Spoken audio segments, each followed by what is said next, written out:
Tell me your dreams over bacon and eggs. We'll share a laugh and a story and even a wish on the breakfast dish.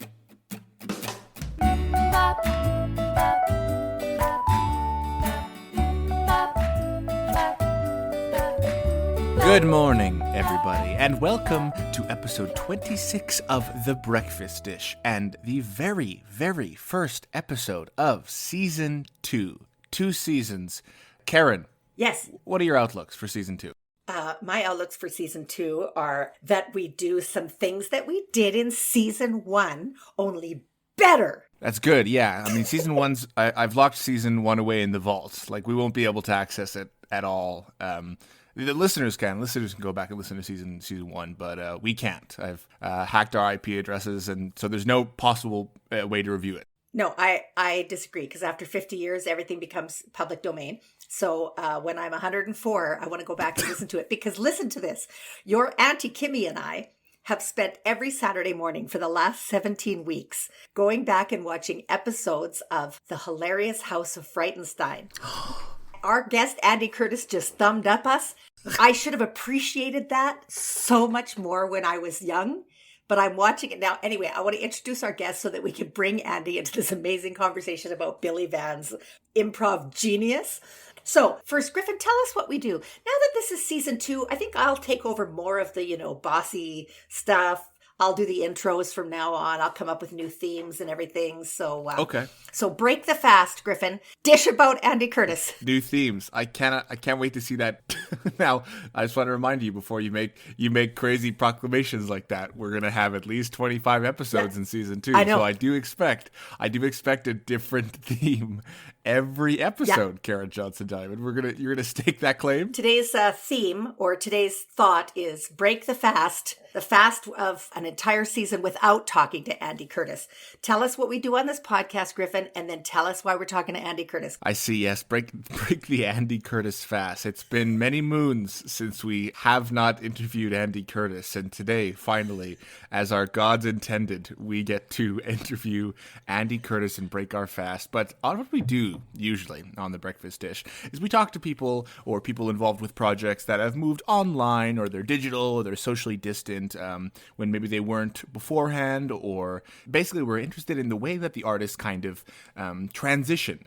But even more so than that, we just want to hear about people in the community, be it Calgary, Alberta, Canada. We want to learn about folks we know very well and folks we don't know and folks we haven't chatted to in such a long time that one of the hosts is calling it a fast. How is that, Karen? That was really good, Griff. That was super good. Wow, thanks. I'm really proud of you. I raised you well. Yeah, you're really surprised, which is too bad. No. I just want to remind people that don't know this podcast that we are a mother and son duo. I am the mother. You're the son. And so I'm proud of everything I've taught you over Season 1 that has allowed you to come up with that brilliant introduction without using the word pivot. Everyone hates the word pivot right now. We did not pivot. Really? Oh, yeah. What? Why? It's like you can't say pivot anymore. You can't say unprecedented times anymore. You can't say challenging times anymore. You're sounding real conservative there, Mother. We can't say anything. Can't say anything. In these PC times, I can't say pivot. Karen. You know what we can say?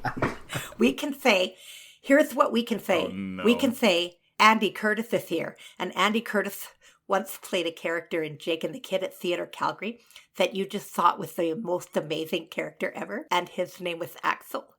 And he's with us today. Welcome, Andy Curtis. Hi. Hi, Karen. Hi, Griffin. It's great to be here. Nice to see you. Well, here in my own place where I've been spending the last year. Yeah. It's great to be here. Yeah. It's, I wanted to pivot to, sorry, I'm showing my age.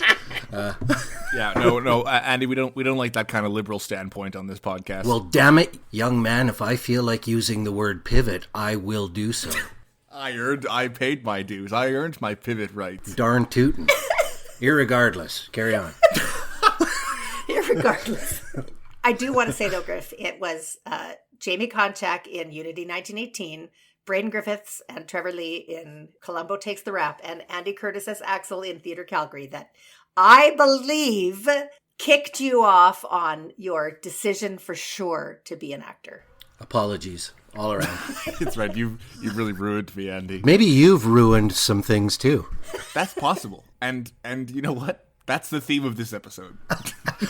Ruination. I've ruined my fast, and now we'll move on to other things to ruin. You know what, Griffin? I just can't get over. I'm sorry to say it. Go ahead. God, your dad's face is so... It's remarkable. It does become more apparent when I put on the blue light glasses, for sure. Well, it's a darn good thing. It's a hell of a good face. That's good. A couple days ago, it really caught me. Well, because Kevin and Andy hung out when they were your age, buddy. Yeah, I know. I was thinking about that this morning, about your dad crawling around in the Fall of the House of Krebs was the show, and it was the kind of show where we would take bets on how many people would leave, because it was sort of a John Wayne Gacy kind of Southern Gothic horror thing. You can ask your dad about it. I can't remember. His character was he in a diaper? He ate worms. That's right. Your dad was the worm guy. He ate worms. Yeah, that sounds like him. Yeah, it was pretty typecast. So, anyway. All right, Karen, you wanted to bring him on to talk about, I mean, you know, we've been talking with the company he's involved with about a project we want to talk to him about, but you said you want to talk to him about Frankenfurter's murder mysteries or something. Oh, yeah, right. The Hilarious House of Frightenstein. Griffin, let me edify you, educate you. Let me testify. There was this television show when I was young, and I'm saying young, like 9, maybe 10, called The Hilarious House of Frightenstein. And it's a Canadian show, and the star of the show was Billy Van, who is not with us anymore, and I'm heartbroken. But it's him playing almost every single character in the show. So it's like sketch comedy, but half of it's improvised. And he plays a count, and he plays a witch, and he plays an old librarian. Bawana Clyde Batty. He plays all the different characters. So when you get to the credits at the end, it just goes... credits, Billy Van, etc., etc., etc. And there's 3 or 4 other people in the show, but he's just brilliant. And so now that I have had 30 years of improv behind me, as has Andy, I watch that and go, I'm so impressed by you. And they filmed it all over the course of a year and a half. They filmed like 170 episodes. The makeup is incredible. So they'd put him into his Griselda the witch costume, and then they'd film 3 days worth of sections, and then they'd go back and they do the count for 3 days, and then they go back and do the Wolf Man for 3 days. Griffin, you must watch it or you will ruin my life. And of course you remember this, Karen, but when they started with the spooky castle on the hill and the sort of the vampire Dracula Transylvania kind of castle and the storm and the spooky theme song, they actually got Vincent Price to do the opening. Unbelievable. To make it extra spooky, and it had some educational aspects to it. Yep. Do you remember Professor Julius Sumner, who was the physicist? Julius Sumner Miller. Was that what it was? Oh, Professor Julius Sumner Miller. And Billy Van was a remarkable improviser and comedian and performer and character actor, and I think if that show was on now, he'd be way more well-known than just from a generation of kids. 100%. And you know what? I watch it and I go, I loved SCTV, but this is even better. It's in there. Yeah, it's in there. Anyway, I'm going to make you watch it, Griffin. If I had to add something to this conversation, the works that you're talking about really do sound just quite magnificent. The entries that I would add into this kind of Criterion collection that we're forming here would be Scooby-Doo Monster High. Is a really breathtaking kind of beautiful stab at the fall of capitalism and the queening of Saint Anne. And what's great is that the guy voicing the dog isn't really a dog. And another one that you can look at is the 16 Halloween special where there's zombies in the mall. These are both things that I had on VHS for, I think, until I was about 14. Important pieces. This is really great because for my whole life, I've been operating under the misguided notion that Scooby-Doo was a piece of shit. So do you mean like the dog himself? Like it's a bad show, or he's a bad person? He's a bad person. He's a bad dog. He's a bad animation. You heard it here, folks. Dogs are bad people, and some of them are good dogs, but not Scooby-Doo. I don't want to talk about Scooby-Doo anymore. Can we talk about something other than Scooby-Doo? Don't hold the anti-Scooby-Doo attitude from Andy Curtis against him while we tell you about the real reason we have him on the program. Makes me First mad. off, let me just toss this in here. If you guys could go on your rants about Frankfurter's Mansion time or whatever, I will say, Mother, speaking of cartoons you hate, did you hear that Caillou got canceled? Yes, I did. Caillou's officially canceled. Listeners, I wasn't allowed to watch Caillou as a kid because my parents were deeply afeared that I would turn into Caillou, because Caillou was a very misbehaved child. You are mistaken. It was your Oma that hated Caillou because he always got in shit and then never had any consequences whatsoever. It was your Oma that said that we weren't allowed to show you Caillou. Anyway. Hey, sad little interjection. Caillou, the person who voiced Caillou, I believe, was killed in a car accident a few years ago. Really? Don't quote me on that, but I know there was a tragedy involved in the voice actor. We don't blame that voice actor for the writing of that show. No, we don't. Wow. Yeah, I bet Oma feels like a fool now. Yeah. Gotcha, Oma. It's a great introduction, by the way. Season 2 is popping off so far. Good God. We're kind of going nuts. We're 13 minutes in and we haven't even got to the subject matter yet. We haven't even got to the subject matter. The subject matter is, speaking of your Oma, 2 years ago, Ann Connors was working at One Yellow Rabbit, and she gifted your Oma and I complete passes for the entire One Yellow Rabbit high performance rodeo. There was a hashtag going around that I think only Diego Strada was using, called hashtag One Yellow Sandy. One Yellow Sandy, yeah.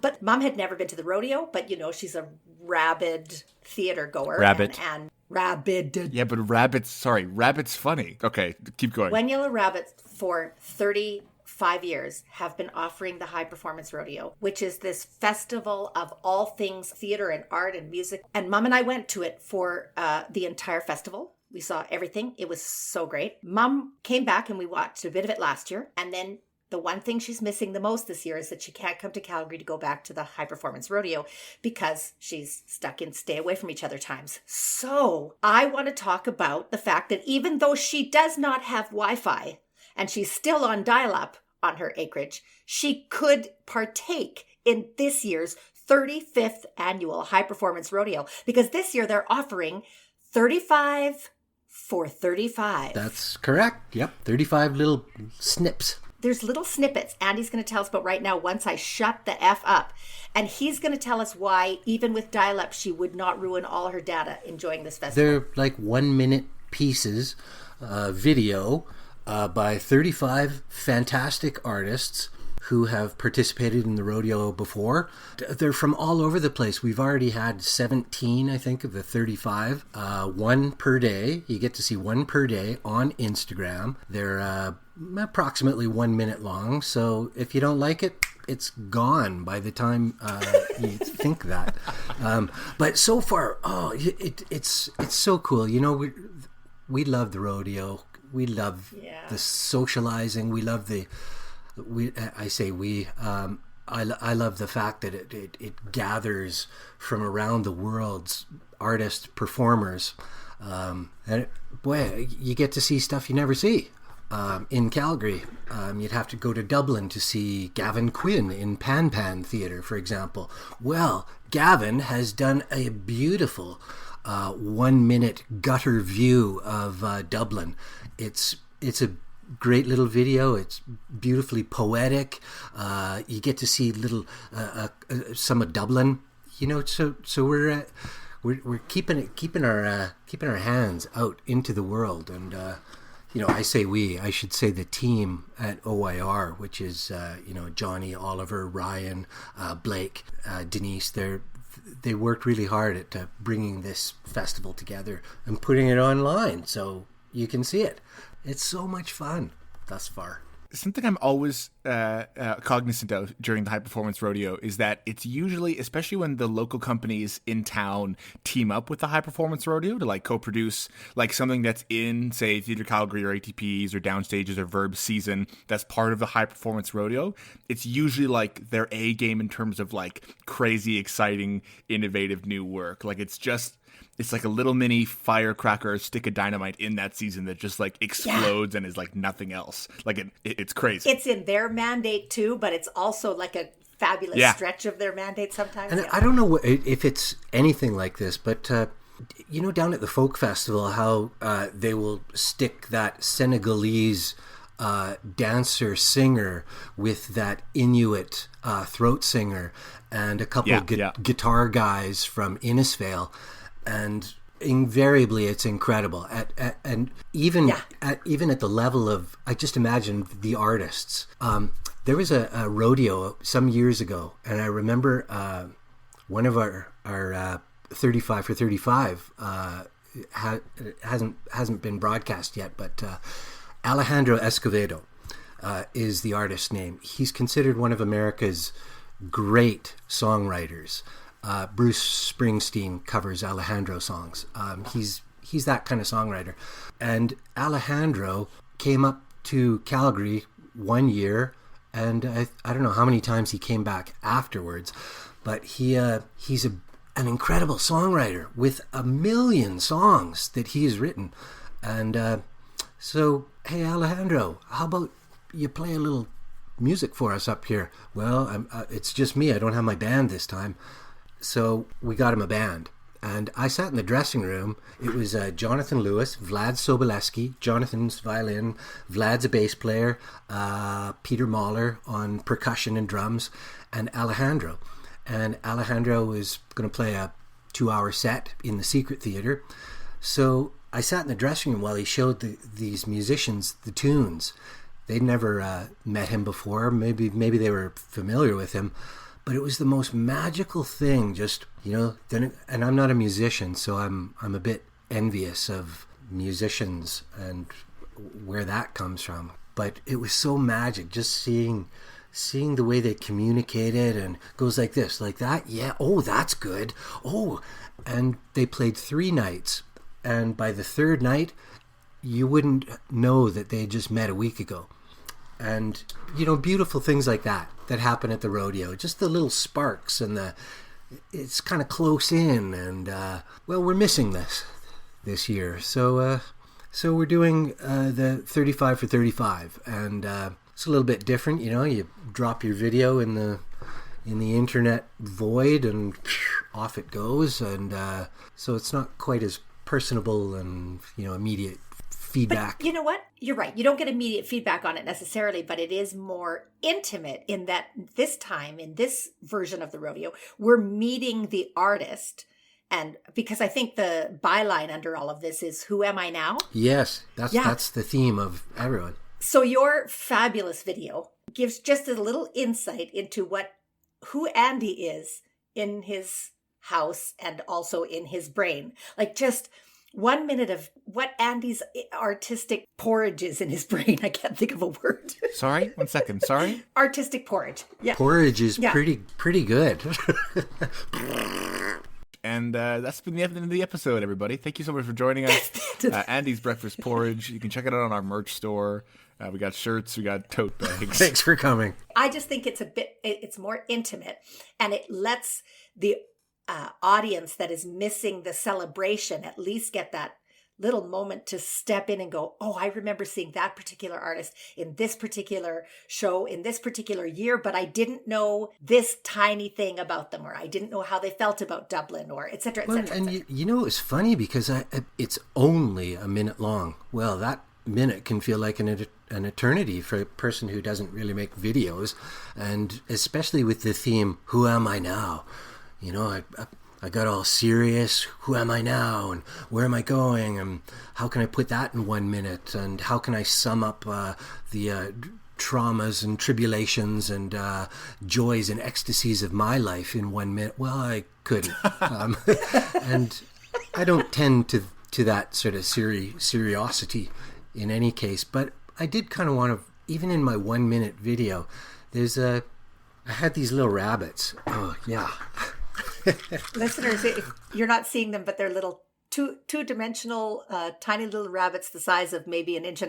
I got these for another silly little project I'm working on. They're just little mini wooden rabbits. Yeah, and I painted them yellow and started making little videos, but then I wanted to squeeze everything in there. So there's a picture of 2 of my colleagues nude diving into a beautiful pool of water at a retreat, an artistic retreat we went to in the mountains some years ago. And, you know, even if you half blink, you'll miss it. But just little things. There's a couple of Michael Green in there from just little photos that flash by.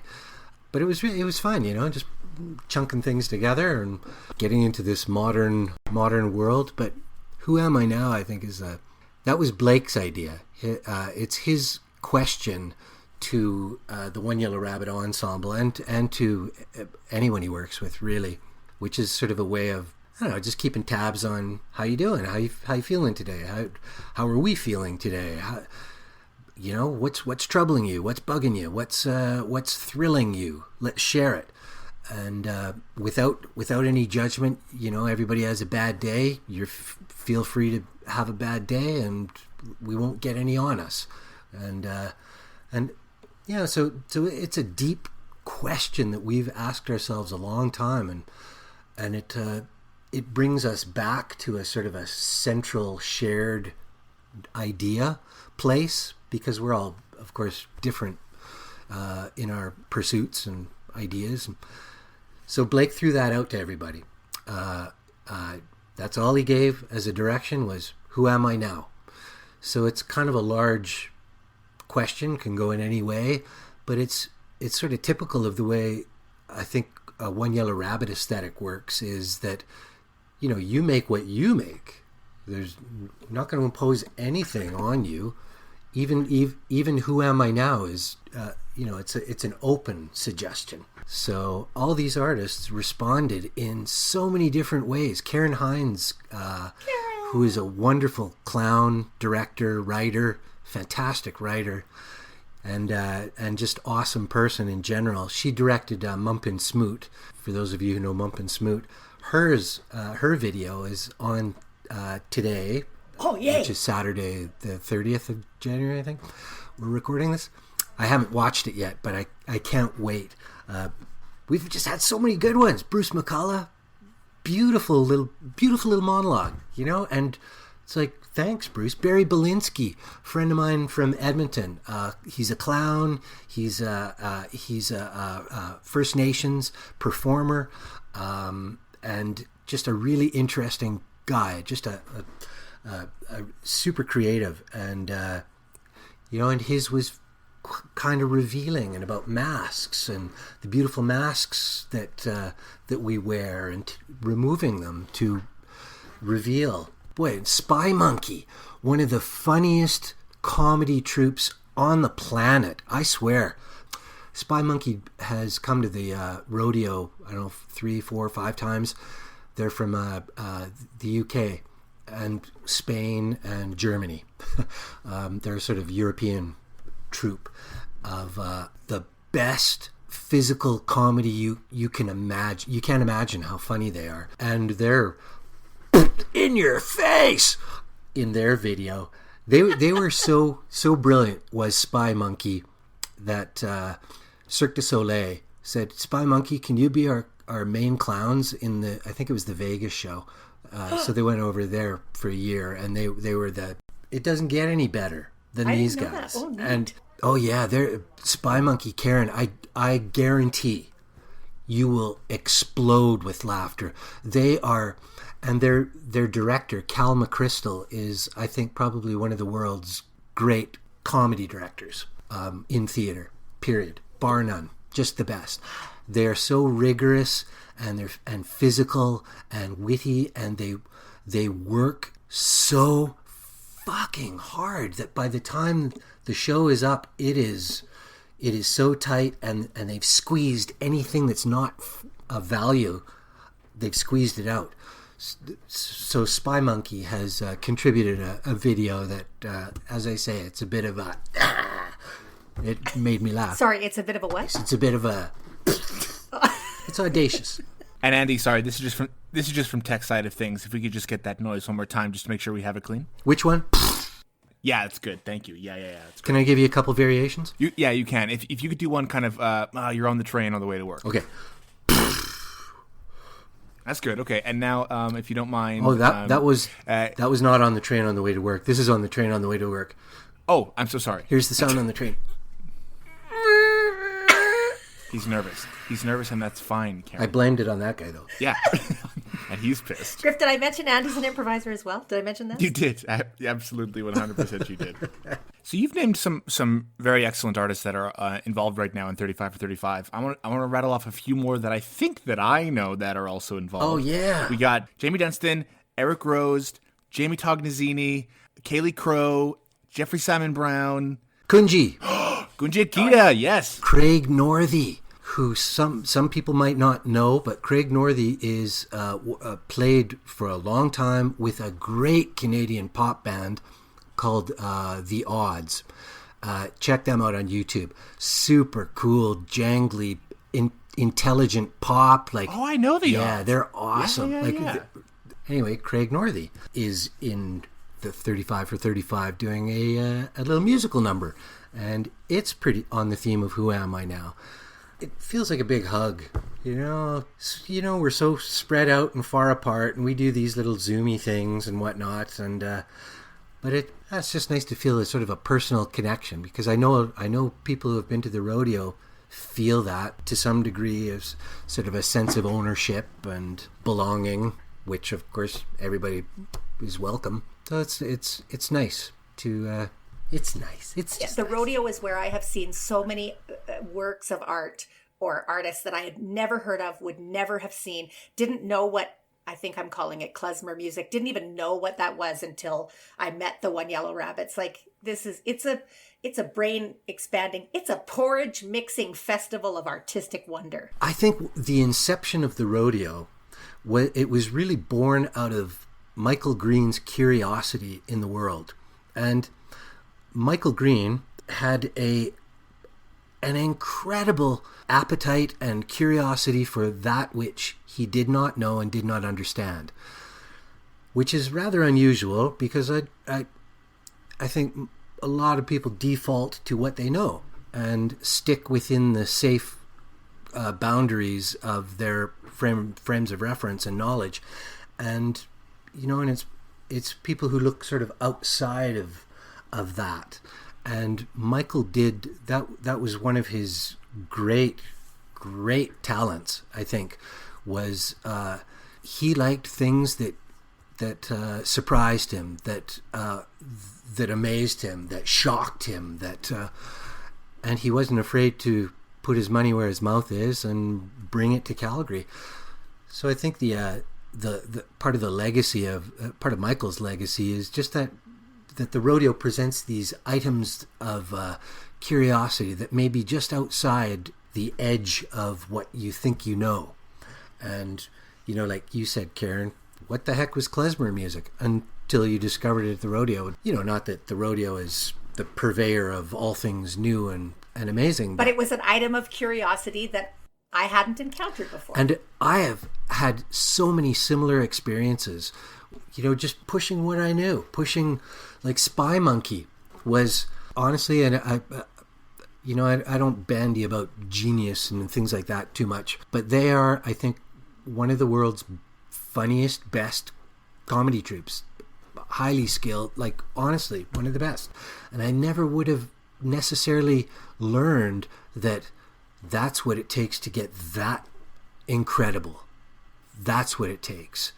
Oh, I just flew into my mind. Another artist of a completely different stripe is Yukichi Hattori, who is the principal dancer at Alberta Ballet. Just to talk about the diversity of stuff. That this incredible dancer, to be the principal dancer of Alberta Ballet, you got to be pretty good. I think so. I tried, and I only made it to like third choice. Did you? I made it to the second cut. Did you? Oh, that's interesting. What dances did you two do? What dances? I did a Lake of Swans. Did you? I did something from Bartok. It was a Hungarian. It was a Hungarian folk dance, really. Is what Fantastic. It was. Yeah. I accompanied myself with snapping. Griffin, you haven't auditioned for the Alberta Ballet yet? I haven't. No.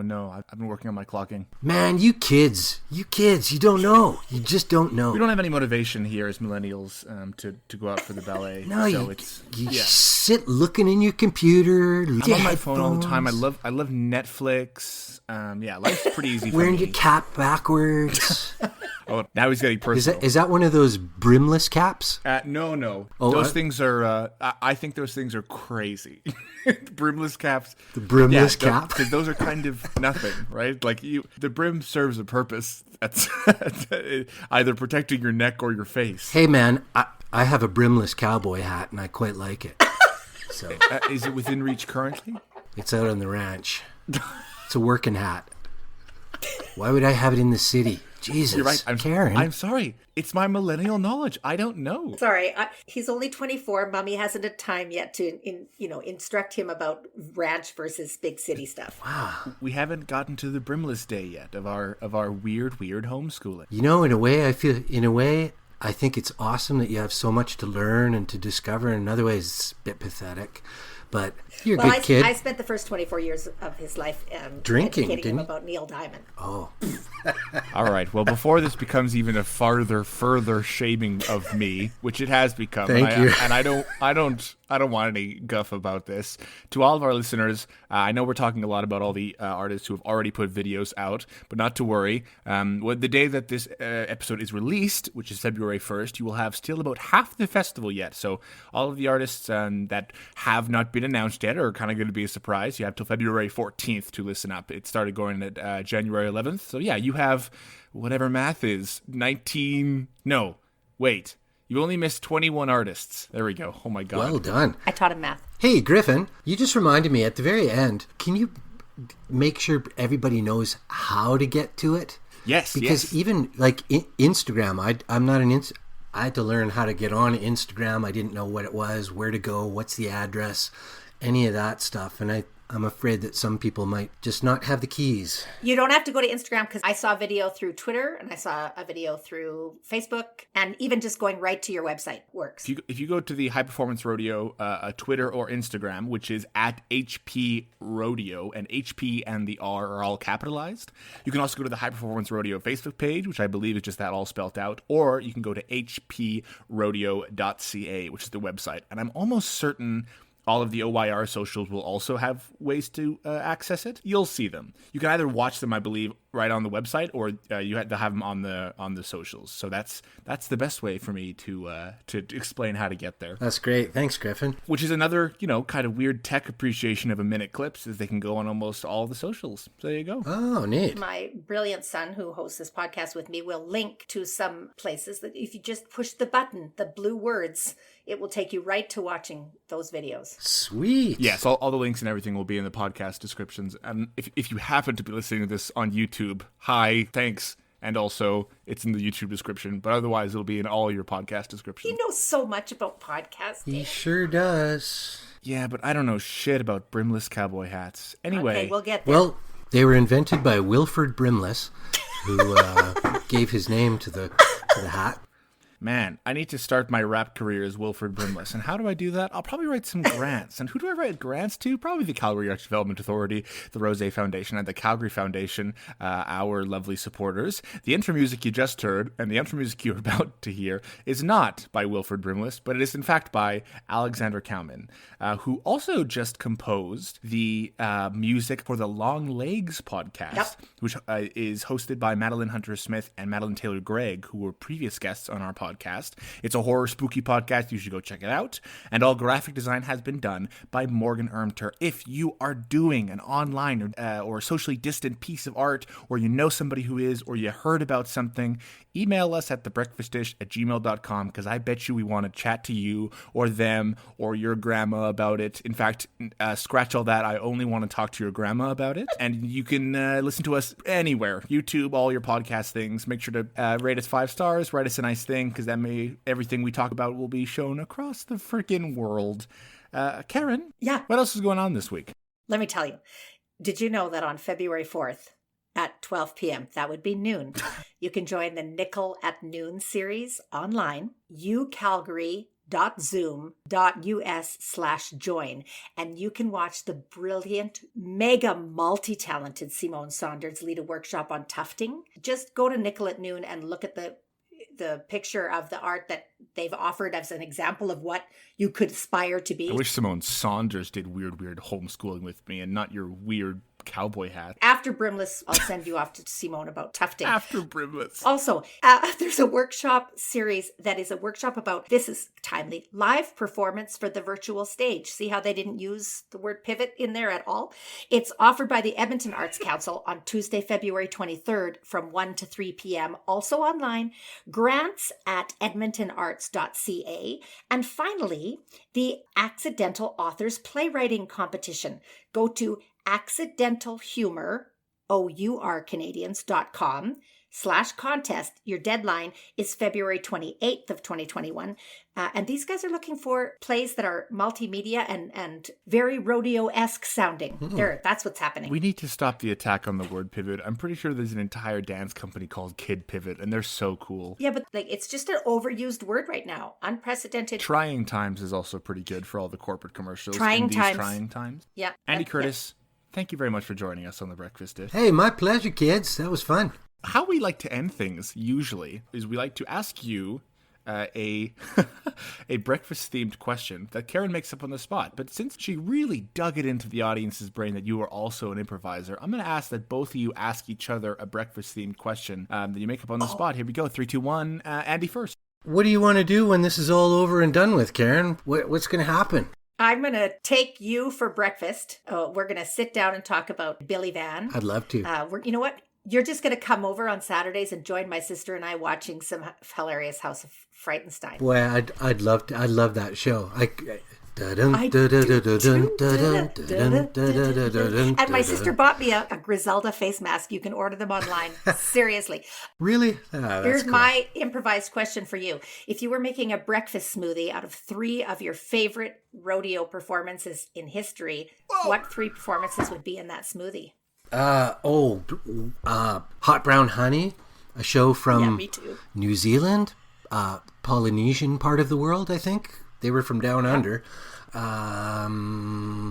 Scott Thompson's hilariously, intelligently brilliant, funny monologue. Scott Thompson from The Kids in the Hall. He was here a couple years ago. It would have to be some dance or some music. Maybe Alejandro's big show where he had 12 people on stage. He had a giant band. They played this sort of beautiful Tex-Mex kind of sound, show about his father. And then after the show, Alejandro's the official show was over and he turned back into a punk band and because he was a punk guy in his early career, and he invited us all up on stage to play an fucking epic version of I Want to Be Your Dog by Iggy Pop. Whoa. Which is a fucking rockin' song, and it's heavy. And to go from that to that was a bit of a pivot. So I forgive you the use of the word pivot, and I know I only said you could have 3 ingredients in that breakfast smoothie, but I'm going to allow you a garnish of Spy Monkey hanging off the side of the glass. Oh, nice one. Yeah, that's nice. That just adds the little sparkle. I'm not going to allow the use of pivot, so I'm going to end the episode now, right now. I'm angry. Fair enough. Also, Fair enough. No one asked me a question, which it wasn't part of the rules that I laid out, but I guess I expected subtext to take hold there. It doesn't matter. It's a cold, wintry morning, and Griffin's alone in his apartment. So yeah. Anyway, thanks a lot. Hey, it was great to talk to you, Karen. Great to talk to you, Karen. Andy. Yeah, just me and you. Absolutely. Me, the host. See you guys on episode 27. Just the two of us. That was really awesome. We'll be talking to Bronwyn Steinberg from Stage 1. Okay, bye, everybody. Bye, boy. I love you. You guys are awesome. Thanks, Griffin. Thanks, Karen.